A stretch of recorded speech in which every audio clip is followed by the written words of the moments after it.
Hello everybody, here we are again, video number 2. Today in class we talked about two different concepts. We talked about comparing numbers, and we know that the larger number is where the alligator's mouth is open to. So for example, if I had the number 439,321, and I also had a number of 500,029, and 29, if I wanted to show which number is greater, I'm going to open up the alligator's mouth to the larger number, stating that if I were to put this in a sentence form, 439,321 is less than 500,029. I am always, when I'm talking about my comparing of numbers, I always read from my left to my right, just like if you were to read a book. We also talked about ordering numbers from the least to the greatest. And when we do that, and from the greatest to the least. And when we do that, we put them in order from the least to the greatest, just like if we were counting them on a number line. And then when we're going from the greatest to the least, it's like we're counting backwards on the same number line. The numbers might not be next to each other, however, we are showing value in putting them in order in that way. Now, for tonight, what I want you to do is I want you to take a look at two words. Those two words are estimate and round. Round is sort of like an action that we take in order to reach an estimate.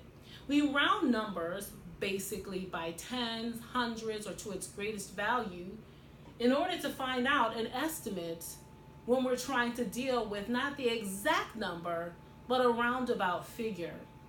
Let me show you an example. Let's take this same number, which is 439,321, and let's round it to its greatest value. In order to do that correctly, what I would do is I would look at the number right next to it, which in this particular case it is 3.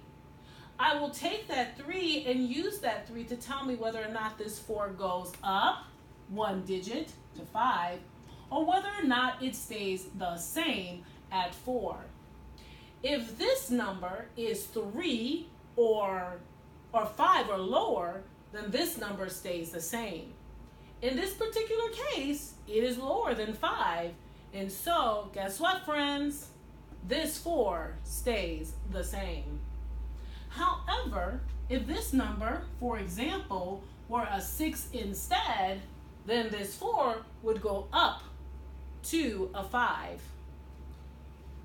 Now, let's move this 6 away for just a moment, and let's replace our original number there. If we know that this 4 stays the same, the next question that you probably will ask is, well, what happens to all the digits after it? Good question. The 4 does stay the same, but we represent all the digits thereafter with a 0. So 1, 2, 1, 2, 3. Don't forget your comma to show the periods of 1 and thousands.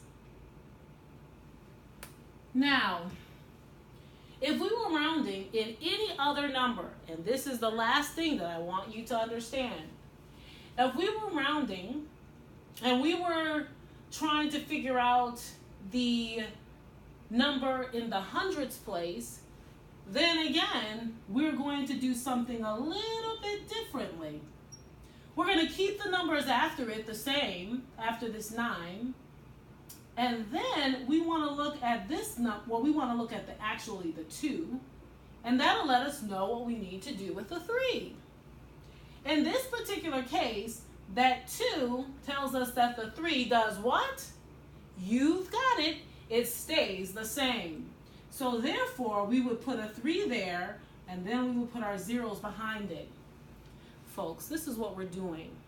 So remember, you remember we did expanded form where we said 400,000 is the value of the 4, and 30,000 is the value of the 3, 9,000 is the value of the 9, and 300 is the value of the next 3, and 20 is the value of the 2, and 1 is the value of the 1.